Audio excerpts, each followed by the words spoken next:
ऐसे 560 subsequent event. इस ऐसे में 4 टॉपिक हैं। टॉपिक 1 बात करता है बेसिक्स की, सब्सिक्वेंट इवेंट क्या होते हैं, टाइप्स क्या होते हैं और एग्जाम्पल क्या होते हैं। टॉपिक 2 बात करता है event between date of financial statement and date of audit report. Topic 3 बात करता है event between date of audit report and financial statement issued. Topic 4 बात करता है event after financial statement are issued. हम सबसे पहले टॉपिक 1 को शुरू करते हैं। टॉपिक 1 में हिंदी बताता हूँ कि है क्या। सबसे पहले है कि सब्सिक्वेंट इवेंट का मीनिंग क्या है। दूसरा पॉइंट बोलता है कि सब्सिक्वेंट कितने टाइप के होते हैं, और तीसरा पॉइंट बोलता है एग्जाम्पल के हैं उन टाइप्स के। सबसे पहले आता है सब्सिक्वेंट इवेंट है क्या। Subsequent event are event between date of financial statement and date of audit report and fact that become known to auditor after date of audit report। इनके टाइप्स क्या होते हैं, दूसरा पॉइंट ये है there can be 2 types of event. First, those that provide evidence of condition that existed at the date of financial statement, this is called existing event, and those event that provide evidence of condition that arose after the date of financial statement, इसको बोलते हैं non adjusting event. अब तीसरे point पे आता है examples. Example में सबसे पहले हम देखेंगे एग्जांपल एडजस्टिंग इवेंट का, यानी कि वो इवेंट जो एग्जिस्ट कर रहे थे बैलेंस शीट डेट पे, डेट ऑफ फाइनेंशियल स्टेटमेंट पे। सबसे पहला एग्जांपल है declaration of insolvency of major debtor. Debtor हमारे एग्जिस्ट करते बैलेंस शीट डेट पे और वो बाद में इंसॉल्वेंट हुए, तो ये एक एडजस्टिंग इवेंट है क्योंकि ये एग्जिस्ट करते थे बैलेंस शीट डेट पे भी। दूसरा, settling a legal claim outside the court. Legal claim हमारा एग्जिस्ट करता था on date of financial statement, लेकिन उसको हमने सेट ऑफ कर दिया आगे जाके, तो ये भी हमारा क्या था, एडजस्टिंग इवेंट। अब एग्जांपल लेते हैं नॉन एडजस्टिंग इवेंट का। नॉन एडजस्टिंग इवेंट वो इवेंट जो कि हमारे फाइनेंशियल स्टेटमेंट डेट पर थे नहीं, वो भी नए नए हुए हैं। पहला एग्जांपल है issue of new share capital. दूसरा एग्जांपल है मर्जर और एक्विजिशन ऑफ द कंपनी। तीसरा एग्जांपल है destruction due to loss by fire. ये 3 ऐसी चीज़ें हैं जो अपना बैलेंस शीट डेट पे एग्जिस्ट नहीं कर सकती हैं, अचानक से होती हैं। दूसरे टॉपिक पे आते हैं event between date of financial statement यानी कि 31 March end date of audit report, जिस दिन ऑडिट रिपोर्ट को ऑडिटर ने इशू कर दिया है या फिर बना दिया है, ठीक है। इसमें 4 पॉइंट हैं, हिंदी बताता हूँ कि चारों पॉइंट में क्या डिस्कस किया जा रहा है। सबसे पहले पॉइंट में हमको बताया जाए कि ऑडिट परफॉर्म करेगा ऑडिट प्रोसीजर, ताकि वो ऑब्टेन करे sufficient and appropriate audit evidence. क्यों? क्योंकि उसको आइडेंटिफाई करना है, जितने भी इवेंट हुए इस तरह के सब्सिक्वेंट इवेंट, उसको आइडेंटिफाई करने के लिए वो ऑडिट प्रोसीजर परफॉर्म करेगा। सबसे पहला पॉइंट ये बोलता है। दूसरा पॉइंट बोलता है कि क्या परफॉर्म करेगा, मतलब कि सबसे पहला पॉइंट बोलते हैं इंट्रोडक्शन, क्या ऑडिटर क्या करेगा। पॉइंट 2 में बताते हैं कि ऑडिटर स्पेसिफिक करेगा क्या, मतलब कि क्या ऑडिट प्रोसीजर परफॉर्म करेगा। इसमें 4 प्रोसीजर आते हैं ऑडिट के। और फिर अपना तीसरा पॉइंट आता है कि as a result of audit procedure, यानी कि जो पॉइंट 2 में हमने ऑडिट प्रोसीजर परफॉर्म किया उसके रिजल्ट से ऑडिटर देखेगा, इवैल्यूएट करेगा क्या जो फाइनेंशियल स्टेटमेंट में जो अपना सब्सिक्वेंट इवेंट क्या एप्रोप्रिएटली रिफ्लेक्टेड है। और चौथे पॉइंट है जो हमारा हम बात करते हैं रिटर्न रिप्रेजेंटेशन की, मैनेजमेंट से हम WR लेंगे कि क्या आपने जितने भी इवेंट थे उसको एडिक्वेटली डिस्क्लोज किया है, बताया नहीं है, डिस्क्लोज किया है।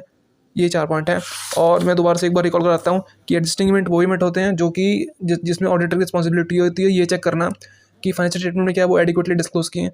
और नॉन एडजस्टिंग इवेंट में ये रिस्पॉन्सिबिलिटी होती है ये देखना कि उसको डिस्क्लोजर किया कि नहीं किया, ठीक है। एडजस्टिंग में ये रिस्पॉन्सिबिलिटी होती है कि उसको देखना कि उसको इंक्लूड किया कि नहीं किया, डिस्क्लोज नहीं करना।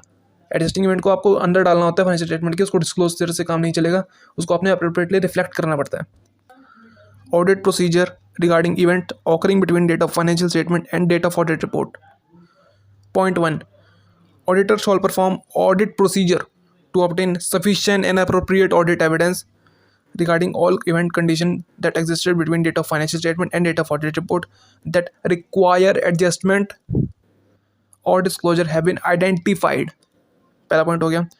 Second point, auditor shawl consider auditors risk assessment, he shawl include the following. तो इसमें चार पॉइंट हैं, 4 प्रोसीजर हैं दूसरे पॉइंट में, और उन चारों में लिंक है। 2 पॉइंट पहले लिंक हैं और बाकी के 2 पॉइंट बाद में लिंक हैं।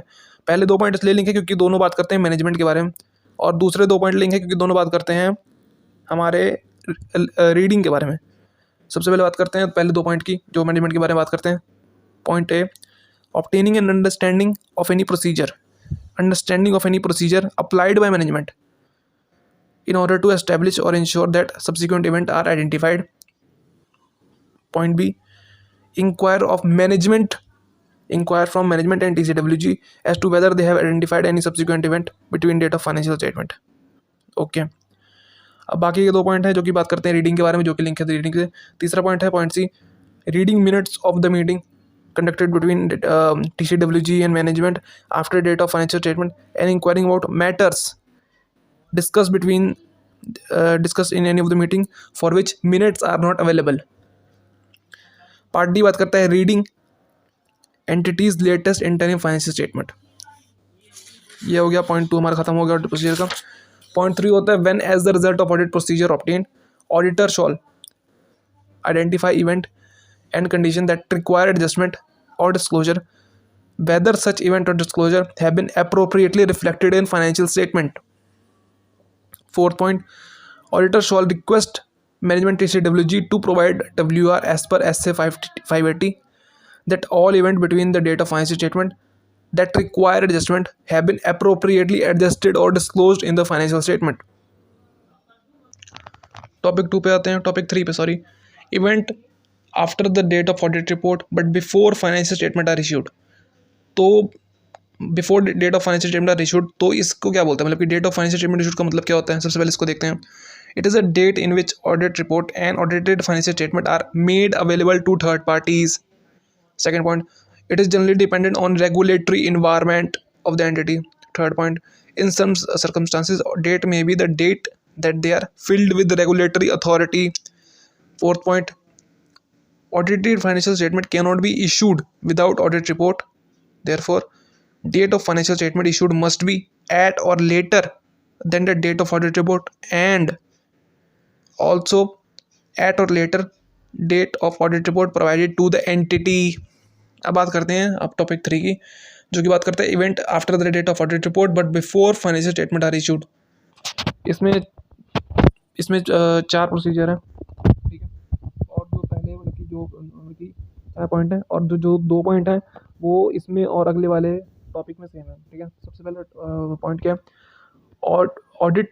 Auditor have no obligation to perform in your procedure between date of financial statement and date of audit report.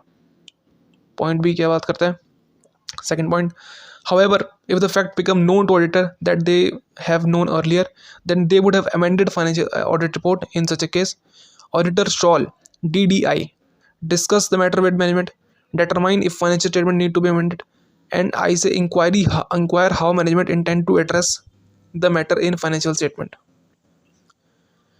Part C या फिर थर्ड पॉइंट, दो पहले पॉइंट मैंने बताया वो कॉमन है अगले टॉपिक में भी। अब जो अलग अलग चीज़ें हैं उसको देखते हैं पार्ट सी यानी कि थर्ड पॉइंट को। If the management amend financial statement, if the management amend the financial statement, auditor shall carry out audit procedure on amendment.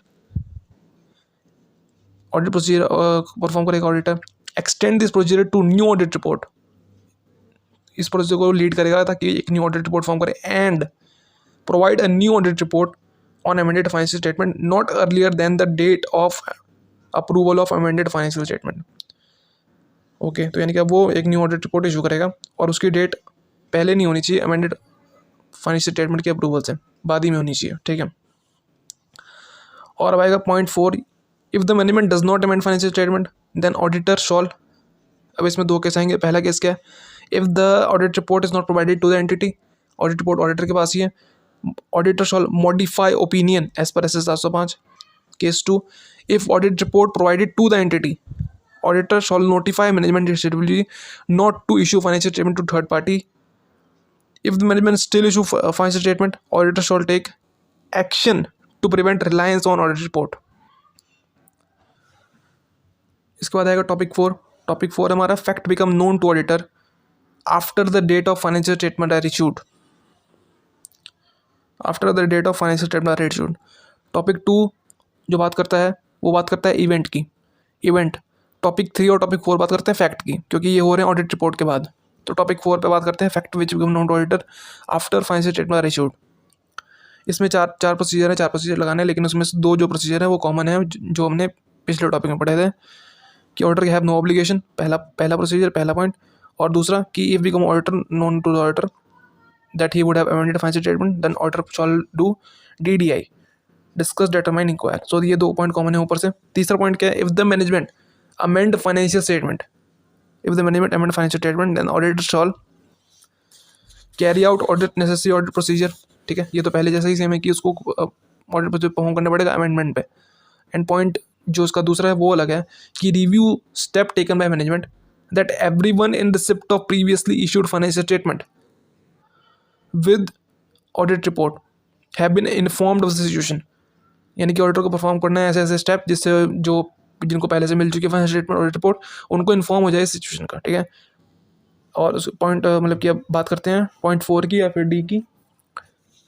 If the management does not amend financial statement, अगर management perform नहीं करता financial statement, then auditor shall, दो चीज़ें हो सकती हैं, notify management ECWG that auditor seek to prevent future reliance on audit report, and if despite of the notification management ECWG does not take necessary step, auditor shall take appropriate action to prevent reliance on audit report.